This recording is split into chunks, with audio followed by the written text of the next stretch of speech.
Et si la table des négociations venait tout simplement de disparaître?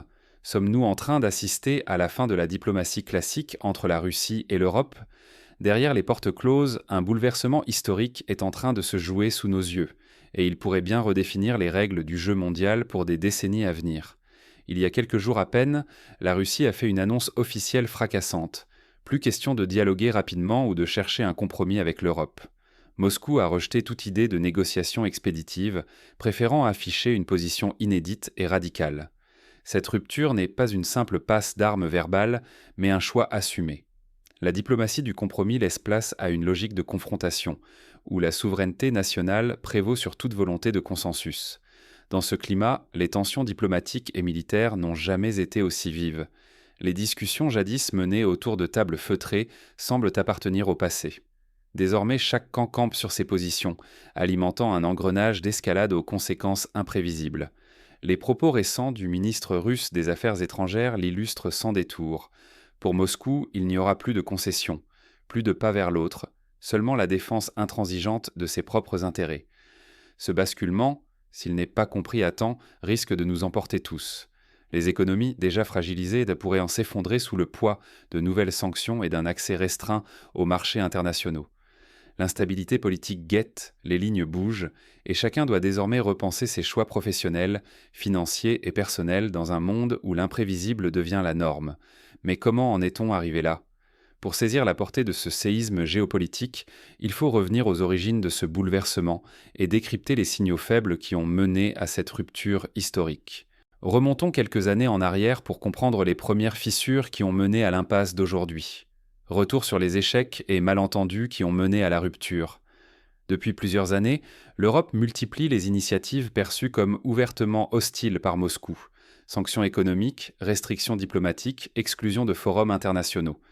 Chacune de ces mesures a contribué à détériorer la confiance mutuelle, installant une atmosphère de défiance et de blocage permanent.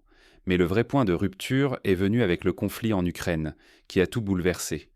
Pour la Russie, la gestion européenne de cette crise n'est pas seulement maladroite, mais carrément partiale, avec une volonté affichée d'isoler Moscou sur la scène mondiale. Cette perception d'encerclement stratégique a rendu toute perspective de dialogue serein totalement illusoire. Le discours du ministre russe des Affaires étrangères, Sergueï Lavrov, a officialisé ce constat. Il n'y a plus aucune confiance. Selon Lavrov, l'Europe ne cherche plus à comprendre la position russe et préfère imposer ses propres règles du jeu. Dans ces conditions, Moscou affirme qu'il n'y aura plus de concessions, ni de tentatives pour trouver un terrain d'entente au nom de la stabilité globale. Désormais, la diplomatie russe enterre toute illusion d'une entente possible avec l'Occident. Le dialogue n'est plus une priorité. Seule la défense des intérêts nationaux et de la souveraineté compte. C'est une véritable cassure historique qui s'opère, et ne pas saisir la profondeur de cette rupture, c'est risquer de sous-estimer la gravité de ses conséquences. Tensions économiques, incertitudes géopolitiques et multiplication des zones de conflit. Mais quels sont précisément les reproches qui nourrissent cette nouvelle posture russe? Entrons maintenant dans le détail des griefs avancés par Moscou pour justifier cette position inédite. Derrière le discours officiel, des griefs précis et une stratégie parfaitement assumée dessinent le nouveau visage de la confrontation entre Moscou et l'Union européenne. La Russie accuse frontalement l'Europe de mener une politique d'isolement systématique, sanctions économiques, exclusion des instances internationales, limitation des échanges technologiques, mais surtout soutien militaire massif à l'Ukraine. Pour les autorités russes, il s'agit d'un plan calculé visant à affaiblir Moscou sur tous les fronts et à l'empêcher durablement de jouer son rôle de puissance mondiale. Dans cette lecture des événements, la Russie considère que l'UE ne cherche pas la paix, mais la victoire stratégique. Manipulation de l'opinion mondiale, campagnes médiatiques agressives et tentatives répétées de délégitimer la position russe. Les dirigeants russes ne cessent de marteler que chaque geste diplomatique occidental n'est qu'une façade destinée à détourner les regards du véritable objectif, la marginalisation de la Russie. Face à cela, le discours intérieur russe s'est radicalisé. Les autorités orchestrent une consolidation nationale autour de deux piliers, la souveraineté absolue et l'unité face à l'adversité. Le slogan du moment, la Russie seule contre tous, mais debout et souveraine. Toute main tendue de la part de l'Occident est immédiatement perçue comme une simple tactique pour piéger Moscou ou la faire douter de sa propre stratégie. Ce climat d'intransigeance se traduit par un rejet catégorique de toute négociation basée sur le compromis. Désormais, la Russie pose ses conditions. Priorité à ses intérêts nationaux, refus de céder le moindre terrain sur la question ukrainienne et exigence d'une reconnaissance internationale de sa souveraineté, sans concession. Pour l'Union européenne, ce verrouillage russe signifie bien plus qu'un simple blocage diplomatique. Sous-estimer la profondeur de ces revendications, c'est risquer de voir le conflit s'enliser, voire s'aggraver.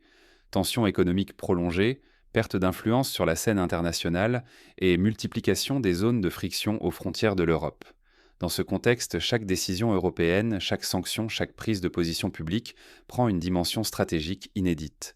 La moindre erreur d'analyse ou de communication pourrait avoir des conséquences lourdes, non seulement pour les États membres, mais aussi pour les citoyens qui dépendent de la stabilité politique et économique du continent. Mais alors, face à cette impasse et ce climat de défiance généralisée, quelles perspectives restent envisageables pour l'avenir ? Explorons maintenant les scénarios qui pourraient façonner les relations entre l'Europe et la Russie. 3 futurs possibles, mais peu de place pour le compromis.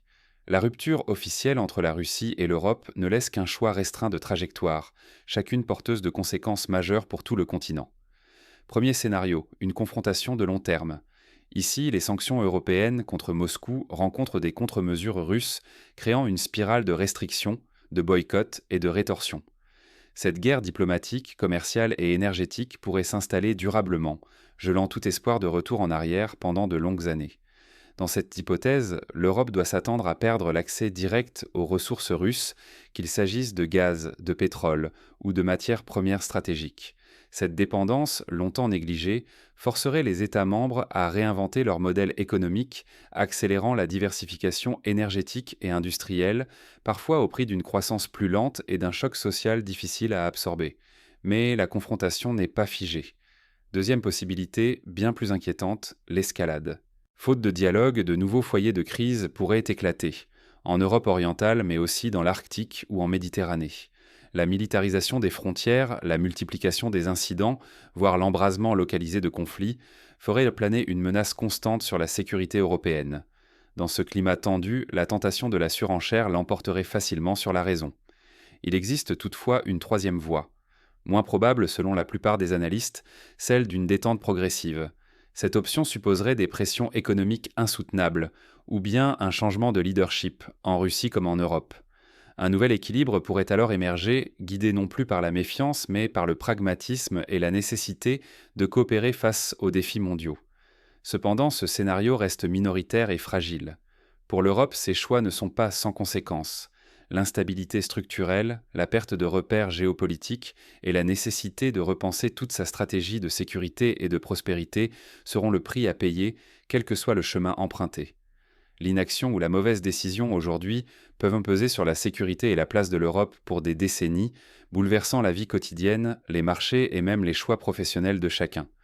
Dans ce contexte aussi incertain qu'explosif, la question qui se pose est simple.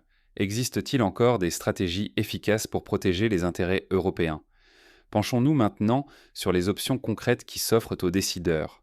Voici comment se préparer à la nouvelle donne géopolitique. Face à la rupture officielle entre la Russie et l'Europe, il devient impératif d'anticiper une diversification, tant énergétique que commerciale. Personne ne peut se permettre de dépendre d'un seul fournisseur, ni d'un marché unique.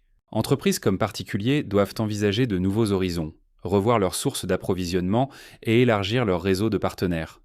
Pour ne pas être pris au dépourvu, il est essentiel de surveiller attentivement les discours officiels et les signaux faibles qui peuvent annoncer un éventuel retournement de tendance.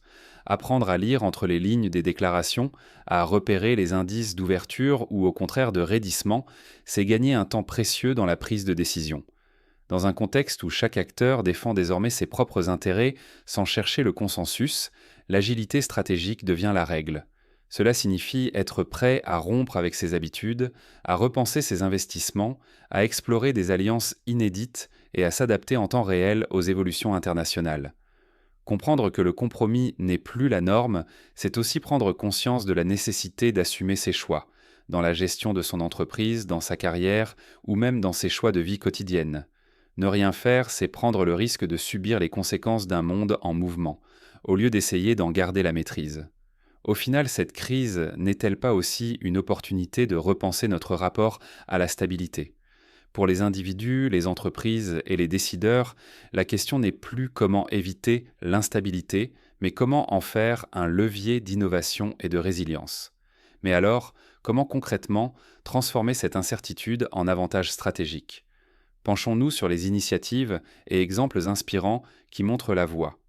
Ce qui semblait impensable hier fait désormais partie de notre quotidien. À chacun d'agir en connaissance de cause. Nous vivons un véritable tournant historique où l'illusion d'un possible retour aux vieilles recettes diplomatiques s'est brisée.